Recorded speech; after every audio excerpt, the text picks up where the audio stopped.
Good evening. My name is Jason Marshall. I am a saxophone player with the Charles Mingus Dynasty Ensemble. Tonight we're going to present music that I think reflects the era that we are all experiencing right now. The first song is a Charles Mingus composition called Better Get Hit in Your Soul, and I selected it because I think that in my lifetime this is the most affected I've seen American society to do with the social and political inequalities, police brutality, and so forth. I just don't think I've ever seen society register as quite this impacted. The second song is called Weird Nightmare. In what we refer to as the triple pandemic, that is COVID-19, systemic racism, and rampant engineered poverty. I just don't know a better way to describe that than quite simply a weird nightmare. The third song is something called Jelly Roll that Charles Mingus wrote for Ferdinand Morton, one of the inventors of what is referred to as jazz music, from New Orleans, Louisiana. And I picked that song because I wanted to acknowledge a lot of the really great work being done by people like Reverend Gary Chambers Jr. And Representatives Cedric Richmond and Ted James. These men have done and continue to do lots and lots of great work in the political environment in the state of Louisiana. So thank you for your attention and your energy, and we look forward to your continued support of the Charles Mingus legacy. Thank you.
Thank you all for watching Mingus Mondays Live.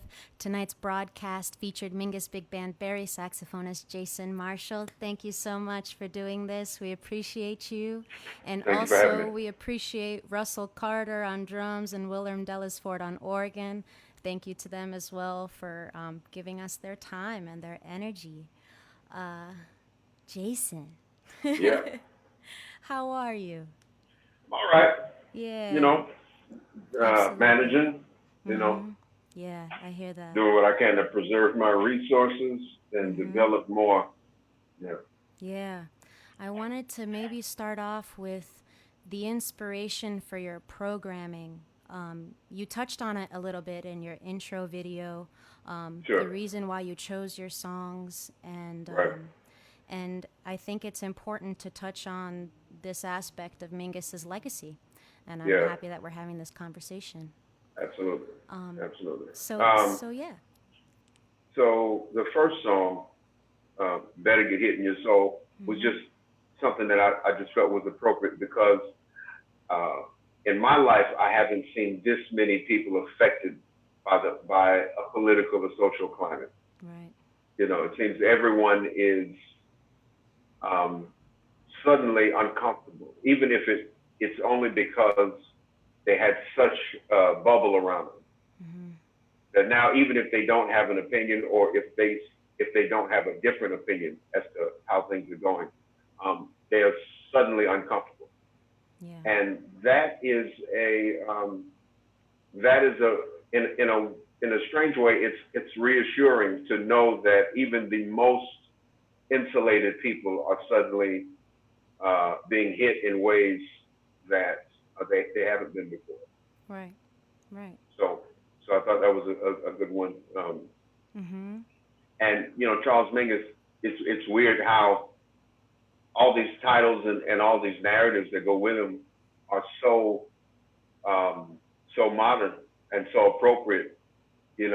50, 60, 70 years later in some Yeah. cases, very appropriate uh, and very resonant. So uh, the next one was Weird Nightmare, Weird nightmare. and that I mean, if that don't sum it up, I don't know you know, anybody who doesn't yeah, relate to that right yeah, now. like we all Not a know. single soul. Oh man, whew, like what's happening? What day is it? Where am I? Yeah, I You don't know if know, it's universal. oh man. So I just said, I mean, when I was looking at music, I said, well, we got to do Weird Nightmare, Mm-hmm. And when I even brought the tune up, Russell and Willem, they were just like, bruh, you know, and that's kind of the theme for Mm-hmm. 2020 so Mm-hmm. far. And then Jelly Roll, Yeah. man, I spent a lot of time in Louisiana. Um, I have roots there. Uh, I'd say most of my family lives in rural Louisiana, Okay. um, particularly on my mother's side. Um, and I spent a lot of time in New Orleans, working with the New Orleans Jazz Orchestra, and also spending time in other parts of Louisiana, just with family. Mm-hmm. And I have been really moved by the shift in the political discourse that I've seen, and so I felt it was appropriate to play Jelly Roll to acknowledge what men in Louisiana have been doing lately, Right. and particularly Reverend Gary Chambers Jr. Mm-hmm. Uh, and Councilman uh, Cedric, what is Cedric's last name? Cedric Richmond Mm-hmm. and Ted James. And I just think that nothing about this political climate is meaningful if it does not eventuate into policy. Mm. So Yeah. our politicians, Black American politicians in particular, even more particular, Black American men as politicians, I think is a very needful thing. And so the examples that I've seen uh, in the last month have just been extremely edifying. So I felt like Jelly Roll was a good way, to kind of acknowledge that. Mm-hmm. It's interesting. We just had a question actually pop up in the comments section. Okay. Fernan Gomez from Venezuela. Hi, Jason. From Chile. Do you think Mingus continues to inspire the jazz world? And it's an interesting question to follow up this exact discussion because it's the very way he lived his life, you know. How would you say that Mingus continues to inspire the jazz world today? Well, I think as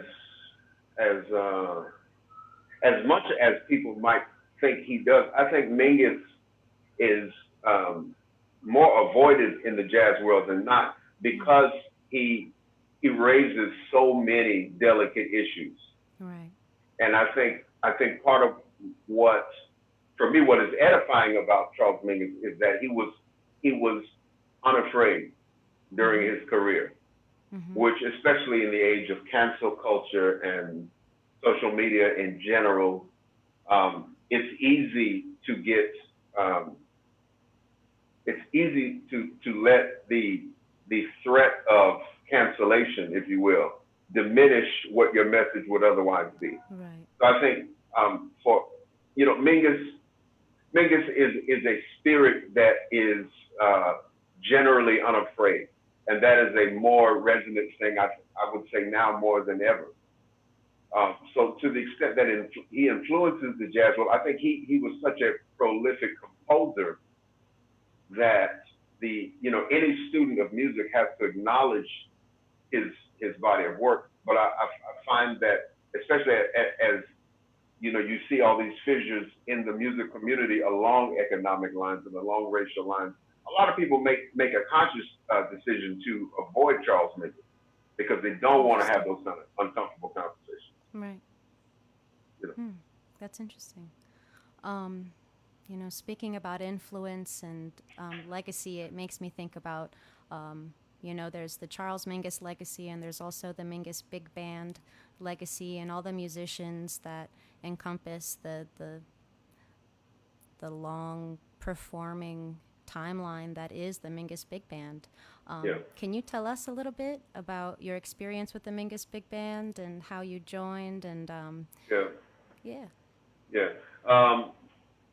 I joined in 2004 after having some introduction with seeing the band in high school. When I was in high school, they played at the Kennedy Center in Washington, D.C., so I went to go see them. And the next year, they came back to play at the Public Playhouse, and then the Dynasty Quintet came to my high school. So that's where I first got on the radar as a musician. Yeah. And then fast forward 5 years, I moved to New York, and one day I got a phone call from Alex Harding. He says, I just got a call from the Mingus office, and I can't make the gig, so call Sue Mingus and tell her that you can make it. And I did, and so I was on the gig.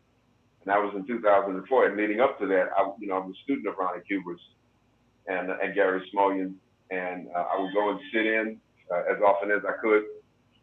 And I would,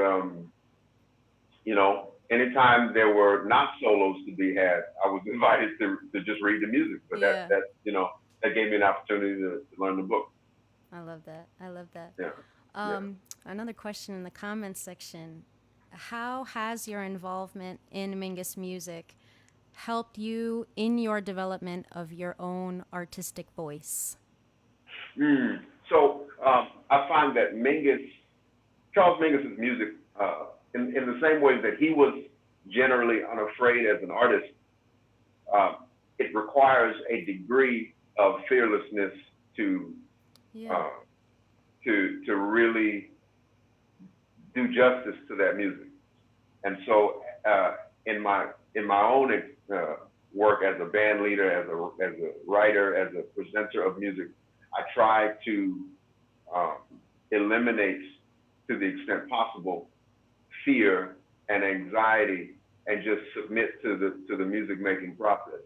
And also, you can't really play Charles Mingus music if you, as a musician, are afraid. So I look for musicians that will, submit to my compositional direction and my leadership during the time when we're making music. If I'm the leader, with a degree of fearlessness as well.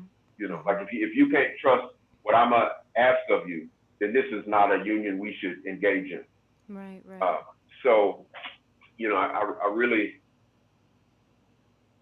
because I'm not a, we have a phrase in our culture. I'm not really a respecter of persons, and by that I mean, while we are in the music making process, Right. we are we're submitting to a greater cosmic reality than our own lived experience. Right. So I ask the musicians that I work with to just, and very often I'll just say, go with me. And they trust me to the extent that if we go, if we crash, if we lose, if we win, that's on me. Because I'm going to submit and they're going to submit along with me. Right. And so that for me has been how Charles Mingus in particular has influenced my development as an artist. Yeah. As a frequenter of the big bands, do you have like a feel for different arrangers? Are there any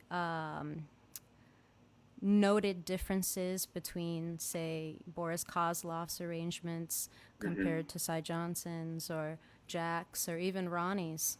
Yeah. So and this is true of arrangers in general. People who play wind instruments think about breathing in ways that people who don't play wind instruments think about breathing. Interesting.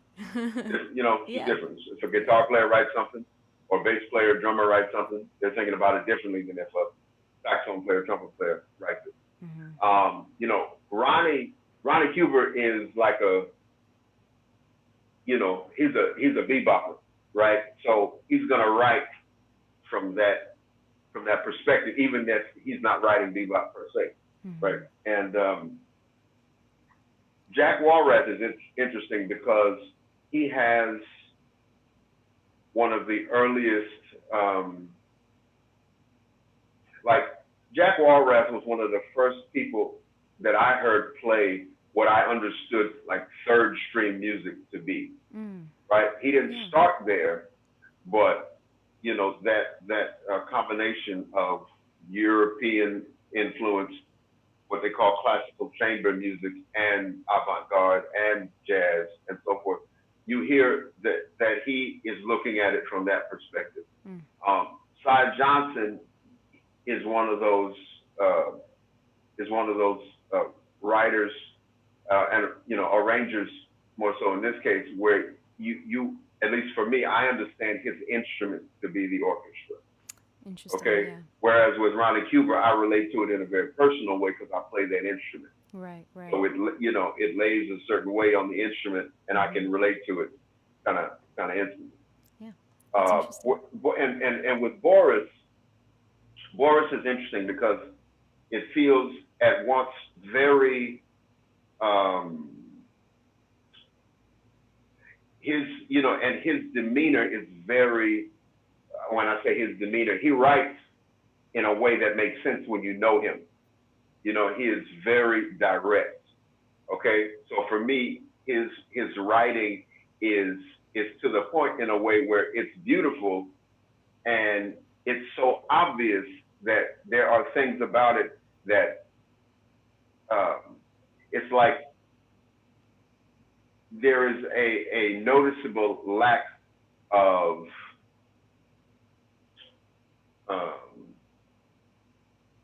the word I'm looking for is I want to say fogginess. That's not the right word, but it's direct in a way that is very instantly edifying to me. There's certain quite classical influences and certain very groove-oriented, backbeat kind of things and bebop, and it's all really direct. And I'm a direct person, so for me, it's it scratches an itch very well, and I enjoy that. Enjoy that. Yes. In fact, I want to take a quick moment to Okay. bring attention to the fact that we are posting a PayPal link along with this broadcast in an effort to continue supporting the Mingus musicians during this time.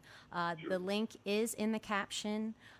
They'll probably post it as well in the comments section, but it is paypal.me/MingusBands, plural, paypal.me/MingusBands.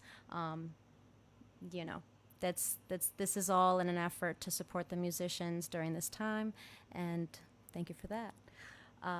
But to continue with you, Jason,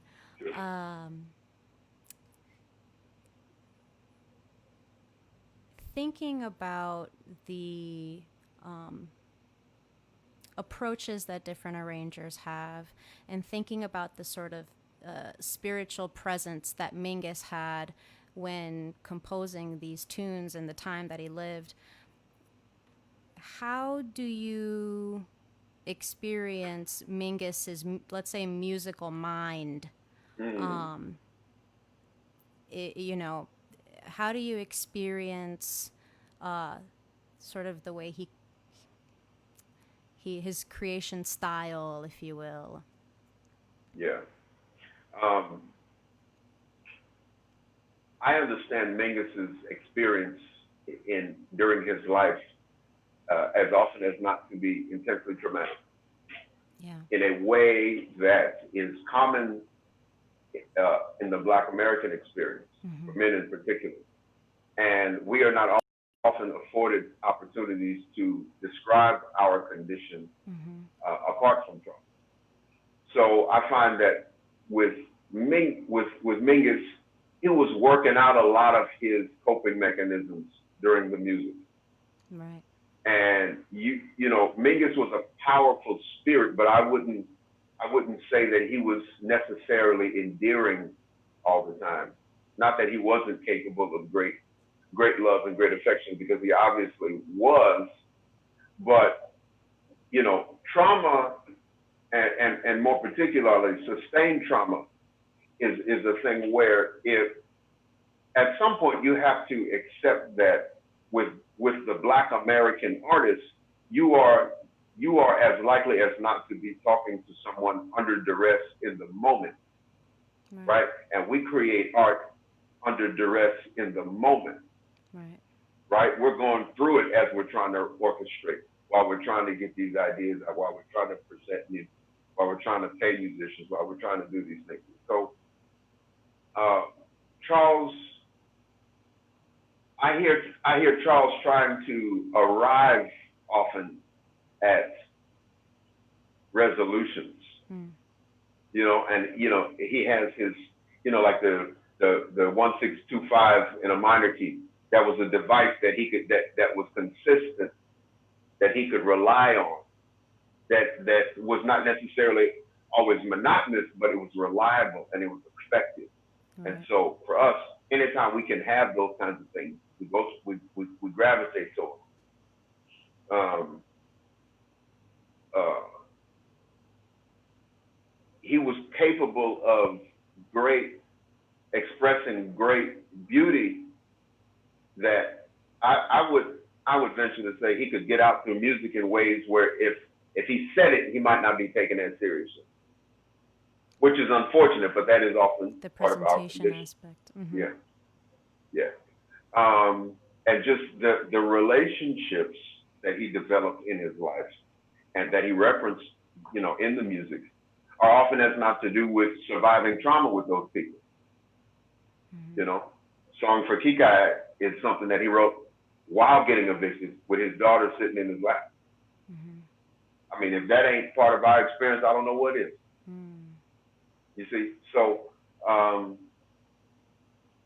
think that to hear Mingus's contribution is to acknowledge very much of what he had to survive in these United States. Yeah. Word. Yeah.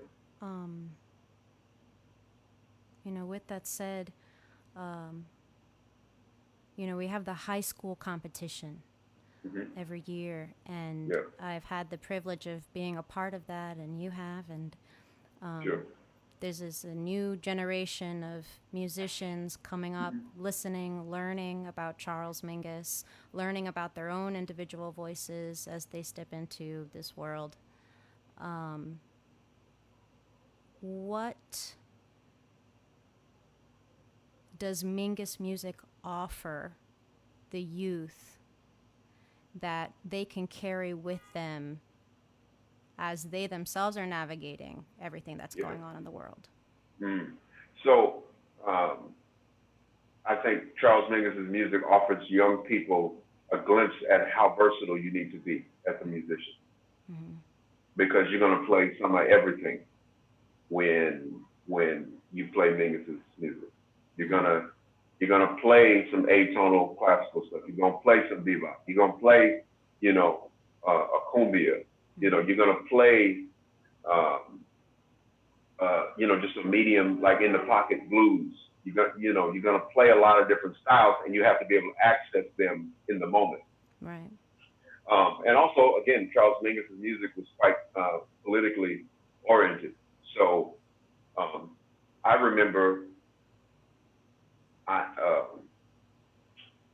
I remember when I was starting to familiarize myself with Charles Mingus's music, I said, well, what's Haitian fight song? They said, oh, well, Haiti was the first free black nation. And I said, oh, okay, so now I'm doing homework on Haiti, right? I said, I asked my dad, I'll never forget, I said, Fables of Fathers. I said, Daddy, who was Orville Faubus? And he said, Jason, Orville Faubus was the worst white man in Arkansas, which was not easy to beat at that time. Yeah. So he had a lot of competition, but he was probably the worst white man at the time. And that led to some other homework. You see what I'm saying? So,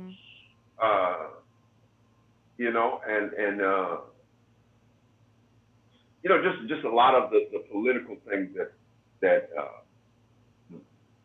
Charles Mingus would reference are things that I became aware of in high school because of the titles, because of the narratives that became available. So I think young people would do well to really dig in deep with what Charles Mingus was talking about. Yeah, absolutely. Thank you so much, Jason. It's been an honor to have you. In fact, we are going to continue this conversation next Monday, which I'm very happy about.